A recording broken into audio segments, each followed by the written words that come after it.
सभी पूज्य हैं, लेकिन दिखाया जाता है ये सास जो है ये बड़ी क्रूर है, ये पुतौ जो है सास को तंग कर रही है, तो ये ननद बदमाश है। ऐसा टीवी में दिखाया जाता है, सीरियलों में हम देखते हैं। एक प्रकार की साजिश है, हमें दिखाया जाता है एक माता का दूसरे माता के प्रति अश्रद्धा अविश्वास पैदा करने का ये षड्यंत्र पूरे देश में चल रहा है। टीवी के माध्यमों से, सीरियल के माध्यमों से, वेब सीरीज के माध्यमों से इस देश के परिवार व्यवस्था को तोड़ने का प्रयास चल रहा है। इसलिए संघ ने आह्वान किया है, आग्रह किया है सभी माताओं से, बहनों से, भाइयों से कि अपने परिवार को हम ठीक रखें, अपनी परिवार व्यवस्था को हम मजबूत रखें। हम अपने परिवार में सबको सम्मान दे, अपने परिवार में हम संगत और पंगत चलाएं। कम से कम अपने परिवार में एक समय का भोजन सभी परिवार के सदस्य जो भी घर में है 2, 4, 5 एक साथ बैठकर भोजन करें और कम से कम एक समय का वंदना अपने परिवार में सभी को बैठा के करना, छोटे बच्चे से लेकर बड़े बूढ़े तक एक समय का वंदना और एक समय का भोजन एक साथ बैठकर करना चाहिए।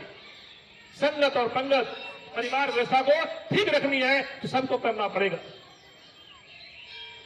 संघ ने तीसरा कहा है, ये जो प्रकृति है जिस पर हम जीवित हैं, हमको भी स्वच्छ वातावरण चाहिए, स्वच्छ वायु चाहिए, स्वच्छ अन्न चाहिए। इसके लिए इस देश के पर्यावरण को ठीक करना पड़ेगा, उसको ठीक रखना पड़ेगा।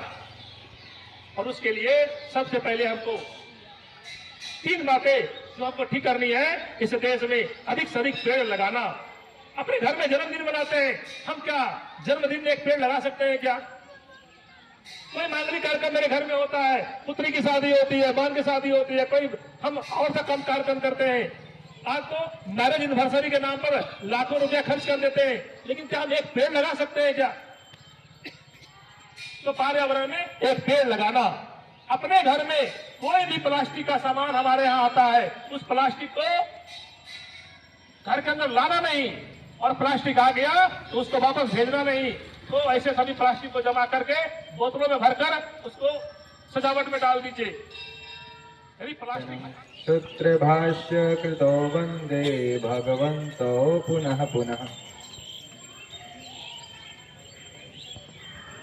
हिंदू समरसता सम्मेलन में मंच पे उपस्थित राष्ट्रीय स्वयंसेवक संघ के सह प्रांत प्रचारक श्रीमान आशीष जी,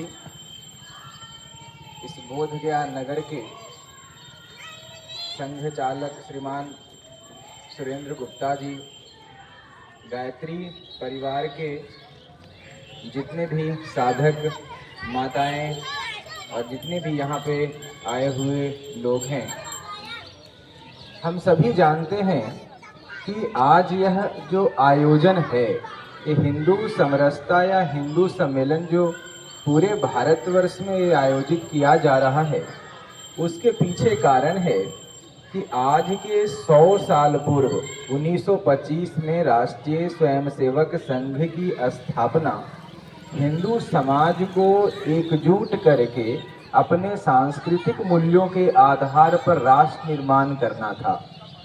और इस उद्देश्य के पूरा करने में हजारों स्वयंसेवक, हजारों प्रचारकों ने साधना करके यहाँ तक इस राष्ट्र को पहुँचाया है। तो 100 साल होने के उपलक्ष्य में हिंदू समाज के द्वारा पूरे भारतवर्ष में इस प्रकार के आयोजन किए जा रहे हैं। और इस आयोजन का उद्देश्य क्या है? हम सभी यहाँ पे बैठे हैं, इसका उद्देश्य क्या है? तो हिंदू सम्मेलन का एकमात्र उद्देश्य है कि हम हिंदू आपस में किस प्रकार से मिलजुल करके रहे। हमारे समाज में जितनी भी प्रकार की समस्याएं हैं, अगर हम सामान्य भाषा में देखें, चूंकि सभी यहाँ पे माताएं मौजूद है, तो हम देखते हैं कि हमारे घर में क्या समस्या है, हमारा घर का भवन किस प्रकार से बना हुआ है, हम आपस में कितने मिलजुल करके रहते हैं, हमारे बच्चे जिस स्कूल में जाते हैं उसका स्कूल कैसा है, हमारे परिवार में जो लोग मंदिर में जाते हैं वो मंदिर की व्यवस्था कैसी है, हमारे आसपास में मठ है उसकी व्यवस्था कैसी है, समाज के लिए स्वास्थ्य की जो व्यवस्था है तो हमारे यहाँ हॉस्पिटल किस प्रकार से है, हमारे यहाँ जितने भी प्रकार की